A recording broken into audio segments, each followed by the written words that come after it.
In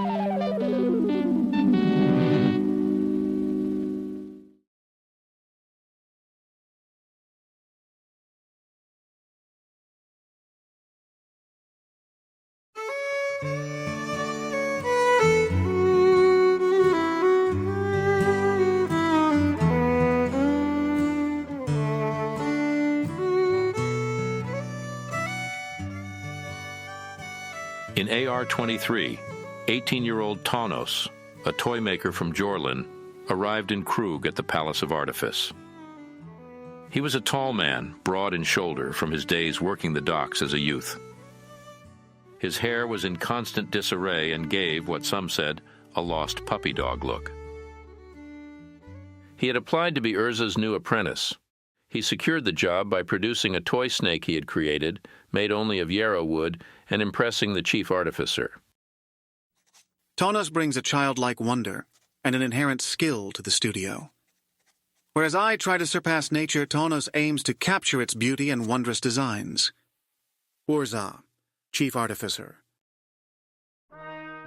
In the beginning of AR-21, the new Kadir, with the help of the Makfawa, had set out on a campaign to convince the Falagi clans to join with the Suwardi.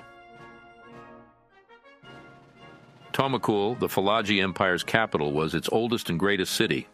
It was also its most corrupt.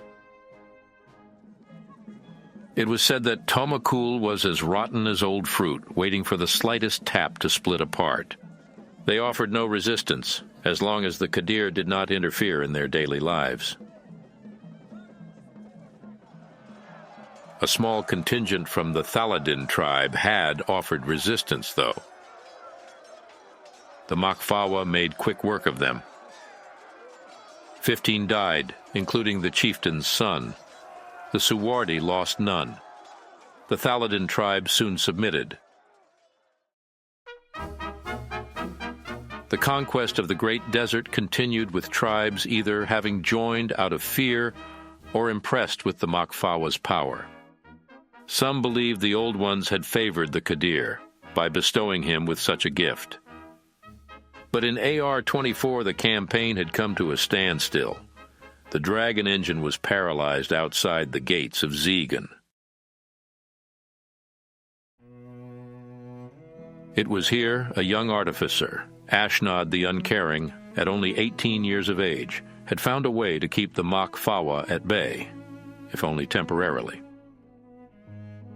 She was known for her sadistic tendencies and called the Red Woman for her crimson hair, an ill omen among the Suwardi. Hajar described her as cruelly beautiful. She saw living beings as a machine to study and improve upon. Mishra saw her talent and was intrigued by her methods, much how Urza was intrigued by Tanos's insights. Tested in the field, continually growing and self-replicating. Once we understand the mysteries of our own bodies, we understand the world. Ashnod. A week later, the new Kadir convinced Zegan to join him. He took Ashnod as his prisoner, and Mishra took her as his apprentice. With their combined forces and the dragon engine behind them, the Falagi were returning to their former glory. They increased their raids, held merchants for higher tolls and ransom, and burned Argivian settlements on Falagi lands.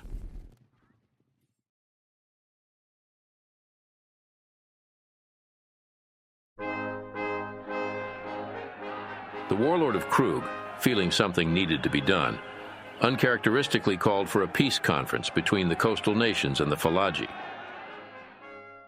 I think Father is planning something. He wants to negotiate with the Falagi leaders and to get the Argivians and Coralinda involved as well. He never wanted to talk to the Falagi before. I don't know. I just think something is wrong with this situation. Kayla bin Krug. A month later, the peace conference was held in Coralinda, an outpost located farther up the Kor River close to the Kur Ridges themselves. Father says he chose Coralinda so the Falagi would not have too far of a distance to travel. What he does not say is that it also sets a path that warns anyone of how big the Falagi forces are. Caleb in Krug. 5 days before the conference, 12 ornithopters departed Krug for Coralinda. After Urza found out 2 of them would be left as a gift for the Corlicians, he insisted he lead the flight there. Kayla remained behind on her father's insistence. Taunus and the students were left with detailed instructions of what to do in Urza's absence. Urza has left us such meticulous plans. I dare think he spent more time writing them out than it would take to actually do each task. Thornos. At Coralinda, there was a huge newly erected open-air pavilion surrounded by 4 campsites. On the western side were the warlords' Yoshin forces. To the south were the mercantile Corlicians, who wanted only to secure open trade routes to Tomakul. And on the eastern side were the Argivian bureaucrats, isolationist by nature.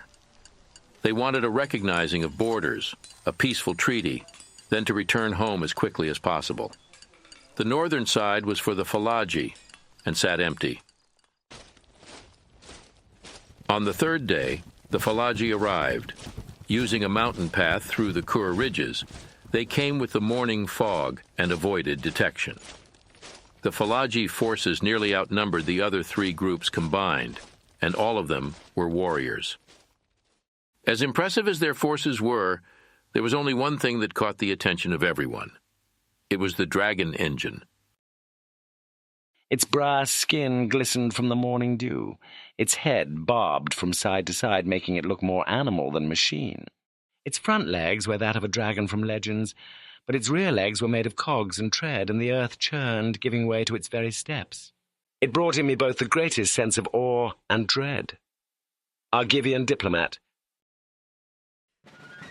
The Kadir made his way to the pavilion. He was joined by 2 people on his left, a stocky man in jade robes, Mishra, and next to him, his apprentice, Ashnod. Greetings, most respected authorities and agents of the Eastern nations. I am Mishra, the chief advisor of the Kadir of the Suwardi, first among equals of the Falagi peoples. His most wise and respected excellency gives you his greetings, his apologies, and asks for your indulgence. He would like to return to this pavilion after the noon meal to formally begin his work. He and I thank you for both the invitation and for your patience in this matter. Mishra. The Falagi procession then reversed course and returned to their camp. These Falagi played a trick on us with their behemoth. We were prepared to show them our power, demonstrating our ornithopters and the mechanical man. Instead, they roll up with a legendary beast the size of a ship. The Argivians are all ready to bolt, and the Corlicians want to thank everyone for coming, take their ornithopters, and go home. No! Those desert raiders pulled a fast one on us, and we have to respond. Later in the day, a table was set up in the pavilion. At it sat the warlord with Urza and his mechanical man, the lord of Corliss and 2 of her mercenaries, a nervous Argivian diplomat along with 2 other equally nervous diplomats, and lastly the Kadir, along with Mishra and Ashnod. But before talks could commence, the Falagi leader made it known the only outcome he would accept was the return of the Suwardi marches. Whatever else may be decided by this conference, we must make clear that it is our ultimate goal to regain all the land of the Falagi people and to protect that land and the resources that it contains from all invaders, raiders, and would-be conquerors. Mishra. Oh, the entire meeting erupted in a hullabaloo. The warlord knew this was never going to work and was probably hoping for this outcome. Peace was never his strong suit. And it was then that the facade ended. The warlord signaled to his captain of the guard. Soon the sound of great beating wings filled the air, and 11 ornithopters flew in low across the pavilion. They made a 3-pronged attack on the Falagi camp. From the sky, the Yoshins threw round metal objects that, when they hit the ground, great explosions of flame came with them. One after another they dropped, erupting the earth around them and destroying the Falagi camp. One onlooker said, Through all the noise of the ornithopters and explosions, it was the screams of the dying men that were the loudest. 5 ornithopters made a direct attack on the dragon engine. The ocean bombs did nothing more than to anger it. It was then that the Makfawa produced a metallic scream, and out of its mouth poured a burning reddish mist. It caught one ornithopter in its breath and disintegrated it before it hit the floor. Another one was caught in its teeth and sent crashing down. On the ground, Yoshin soldiers charged the Falagi camp, killing any that had escaped the bombs. It was such chaos that even coreless mercenaries joined in the charge, killing hundreds. All was going just as the warlord of Krug wanted. His victory seemed so sure, he sat back, laughed, and told the Kadir that this is a lesson in power. But the Kadir, without hesitation, leapt to his feet and plunged his curved sword into the warlord's chest, killing him instantly. Then he, Mishra, Ashnod, and the decimated Falagi army escaped under the cover of the Makfawa. I have at me a nation at peace. I am surrounded by soft men and women, an entire generation brought up in a land without war. Courtiers use words instead of daggers, once great generals content to spend their declining years playing with their grandchildren. Courtly young captains who had earned their commendations by keeping clean uniforms, not by fighting an enemy. Soft, all of them. I will not let my Yosha, my legacy, diminish like the weak kings of Argiv had. Warlord of Krug. What would be known as the Brothers' War had begun.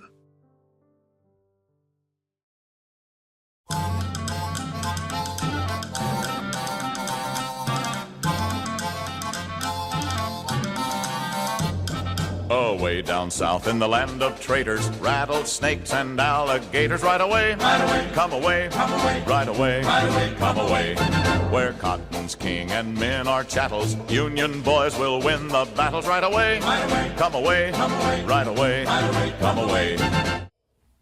This program brought to you by viewers like you.